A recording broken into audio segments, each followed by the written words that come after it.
ശബരിമല സ്വർണ്ണമോഷണ കേസിൽ നിർണായക നീക്കവുമായി SIT. ശബരിമലയിലെ കൊടിമരം മാറ്റി സ്ഥാപിച്ചതും അന്വേഷണ പരിധിയിൽ ഉൾപ്പെടുത്തി.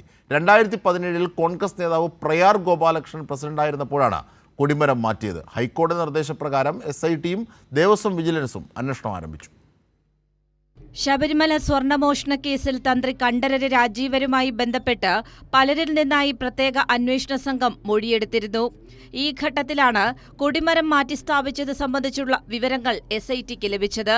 തുടർന്നാണ് കൊടിമരം മാറ്റിസ്ഥാപിച്ചതുമായി ബന്ധപ്പെട്ട കാര്യങ്ങൾ അന്വേഷണ പരിധിയിലേക്ക് കൊണ്ടുവരാൻ തീരുമാനിച്ചത്. കോൺഗ്രസ് നേതാവായിരുന്ന പ്രയാർ ഗോപാലകൃഷ്ണൻ തിരുവിതാംകൂർ ദേവസ്വം ബോർഡ് പ്രസിഡന്റായിരുന്ന സമയത്താണ് കൊടിമരം മാറ്റിസ്ഥാപിച്ചത്.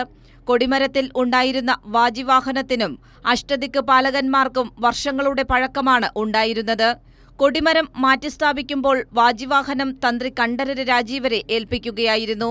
ഇതേ വാജിവാഹനമാണ് പ്രത്യേക അന്വേഷണ സംഘം തന്ത്രിയുടെ വീട്ടിൽ നിന്ന് പിടിച്ചെടുത്തതും കോടതിയിൽ ഹാജരാക്കിയതും.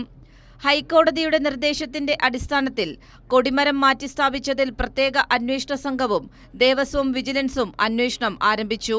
കൊടിമരം മാറ്റിസ്ഥാപിച്ചതിലെ അന്വേഷണം കൂടുതൽ കോൺഗ്രസ് നേതാക്കളിലേക്ക് എത്തുമോ എന്ന ആശങ്കയും കോൺഗ്രസിനുള്ളിൽ ഉയരുന്നുണ്ട്.